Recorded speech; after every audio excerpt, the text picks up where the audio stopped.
सो hi everyone. So hopefully आप सारे ठीक होंगे। और आपको पता है कि सीजीपी यानी कि कॉकरोच जनता पार्टी लॉन्च हो चुकी है और उसकी फर्स्ट मीडिया ब्रीफिंग भी आ चुकी है।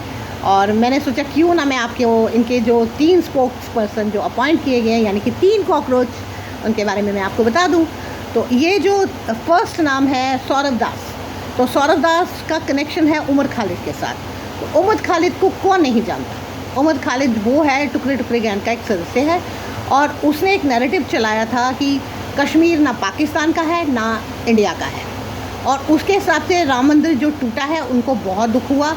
और राम मंदिर इनको इनको इनको इनसे कोई मतलब नहीं है कि राम मंदिर को हटाकर मतलब राम मंदिर हटा था, इनको तब भी कोई दुख नहीं था। तो इनका जो एक नैरेटिव है कि 370 टूटा, बहुत गलत हुआ, ये है वो है। उसके बाद अब मैं सेकंड आपको स्पोक्स पर्सन की बात इंट्रोडक्शन देती हूँ। सेकंड स्पोक्स पर्सन है आशुतोष। ठीक है, आशुतोष को कौन नहीं जानता। आशुतोष जो है राजस्थान आम आदमी पार्टी का प्रवक्ता है यानी कि स्पोक्स पर्सन। और उन्होंने भी लेटेस्ट ट्वीट किया था, अभी लेटेस्ट मतलब 24/4/2026 में उन्होंने कहा कि पॉलिटिक्स से मुझे इंटरेस्ट हट चुका है, मेरा मन नहीं लगता पॉलिटिक्स में। पर मेरे को मनीष सिसोदिया जी और केजरीवाल जी के समझाने के बाद मेरा मन बन गया और मैं दोबारा पॉलिटिक्स में आ गया। ठीक है, यानी कि इनके जो आका हैं, इनके जो गुरु हैं वो हैं केजरीवाल जी। और थर्ड नाम आता है मिस्टर दहिया का। तीसरा कॉकरोच यानी कि spokes person of the CJP party Dahiya, जो कि ध्रुव राठी हैं, जिनको आप सभी जानते हैं कि वो आम आदमी पार्टी से ताल्लुक़ रखते हैं और उनके लीडर रह चुके हैं और ये उनके कंटेंट राइटर हुआ करते थे। ठीक है, तो कहने का मतलब है ये 3 बनाया। अब आ जाए इनके बॉस के ऊपर। तो जो इनका बॉस है अभिजीत, उसने कहा कि मैं 6 जून को यानी कि कल, जब ये मेरा वीडियो पोस्ट होगा तो हो सकता है कल हो जाए, तो 6 जून को मैं इंडिया आ रहा हूँ और जितने भी छात्र हैं वो तैयार हो जाओ, लाठियाँ हेलमेट वगैरह पहन कर आ जाओ, एयरपोर्ट पे आ जाओ और मुझे रिसीव करें। पहली तो बात मैं आप सबको फ्रेंड्स बता दूं कि ये जो बंदा है अभिजीत दिपके, ये वहाँ से आ नहीं रहा, वहाँ से डिपोर्ट किया गया, यूएसए से डिपोर्ट किया गया। क्यों डिपोर्ट किया गया? क्योंकि वहाँ ये स्टडी वीज़ा पे गया और उजुल फुजुल वहाँ करने लगा, तो ट्रंप ने तो इनकी आरती उतारनी नहीं थी, तो फाइनली इसको डिपोर्ट कर दिया। और डिपोर्ट होकर आना तो इंडिया में ही है ना, ठीक है ना।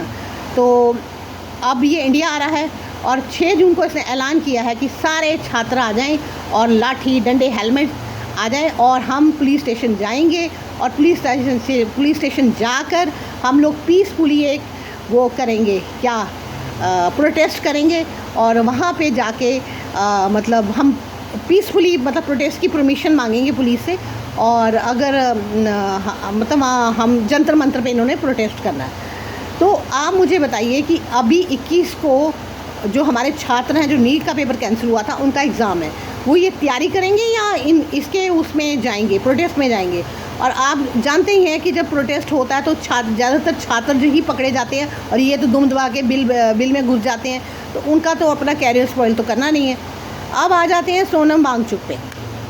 सोनम वांगचुक आप सभी जानते हैं कि उसने जो है लेह लद्दाख में क्या किया, आप तो सभी जानते हैं ना।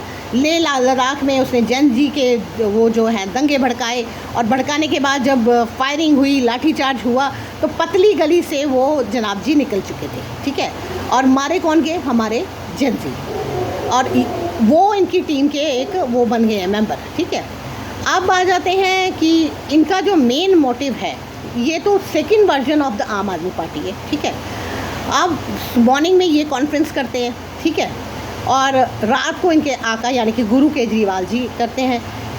एक अभी उन्होंने वीडियो बनाया, ट्वीट करके एक वीडियो अपलोड किया और उसमें बताया गया कि देखिए जी, सीबीएसई का पेपर कैंसिल हुआ, ठीक है, यूपीएससी का पेपर कैंसिल हुआ, एसएससी का पेपर कैंसिल हुआ और नीट का पेपर कैंसिल हुआ और सीयूईटी का पेपर कैंसिल हुआ।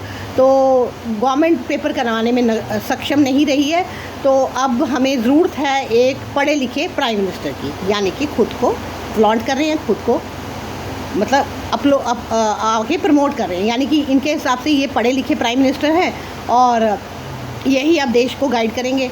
अब आप सभी जानते हैं कि पंजाब इलेक्शन पास है और जेन ज़ी का मुद्दा मार्केट में है, तो ये चाहते हैं कि किसी ना किसी तरह पंजाब इलेक्शंस को जेन ज़ी का मुद्दा उठाकर पंजाब इलेक्शंस को जीता जाए। अब मुझे समझ नहीं आती कि गवर्नमेंट क्यों नहीं अकाउंटेबिलिटी इस्टेब्लिश करती ताकि इनको दबाया जाए और जो आने वाले जो मतलब दंगे जो हों और फसाद हों और बीच में हमारे जो छात्र हैं वो बेचारे फंस जाएं। इससे बेटर है कि पहले अकाउंटेबिलिटी गवर्नमेंट को इस्टेब्लिश करनी पड़ेगी इनको रोकने के लिए। अब आ जाते हैं कि इनके जो नैरेटिव्स हैं, ये क्या नैरेटिव दे रहे हैं कि हम इंडिया को नेपाल बना देंगे, इंडिया को बांग्लादेश बना देंगे, इंडिया को क्या बोलते श्रीलंका बना देंगे और यहाँ पे लाठी डंडे हेलमेट पहन के आ जाइए ताकि हमने मुकाबला। इनका मेन इनके हिसाब से जो मोदी जी को फॉलो करते हैं वो फेक इंडियंस और पाकिस्तान में चले जाएं और यही सही हिंदू है। अब जो इनका मेन मोटिव है कि यहाँ पे जेन ज़ी आंदोलन को बढ़ावा देना, भड़काना, यूथ को भड़काना और भड़काने के बाद मोदी जी का तख्ता पलट करना, वो तो होने वाला नहीं है। और अब इनका जो मेन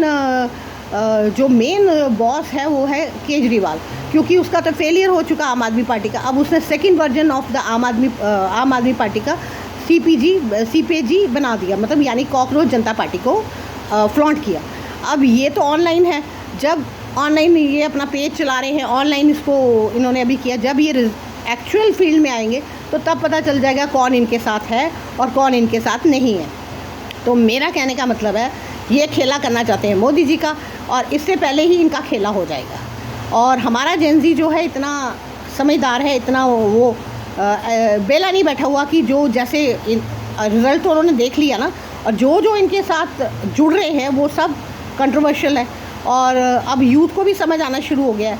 तो मेरा कहने का मतलब है कि ये जितने भी ये कर रहे हैं ये इनको एक्चुअल मतलब लोगों की मदद नहीं करना है। इनको मेन मोटिव है कि कहाँ से ये चले थे कि भाई हम यूथ हैं जी, हम वो करेंगे ये करेंगे, अब आ गए हैं ये केजरीवाल के साथ। तो अब कहने का मतलब है कि पीछे जो इनको बैक सपोर्ट है केजरीवाल की है, तो केजरीवाल की ये गेम चलने वाली नहीं है और आने वाले टाइम में इनका ही खेला हो जाएगा। तो वीडियो पसंद आई तो उसको शेयर कीजिएगा, लाइक कीजिएगा, सब्सक्राइब कीजिएगा और मेरे चैनल को भी सब्सक्राइब कीजिएगा। Thank you so much.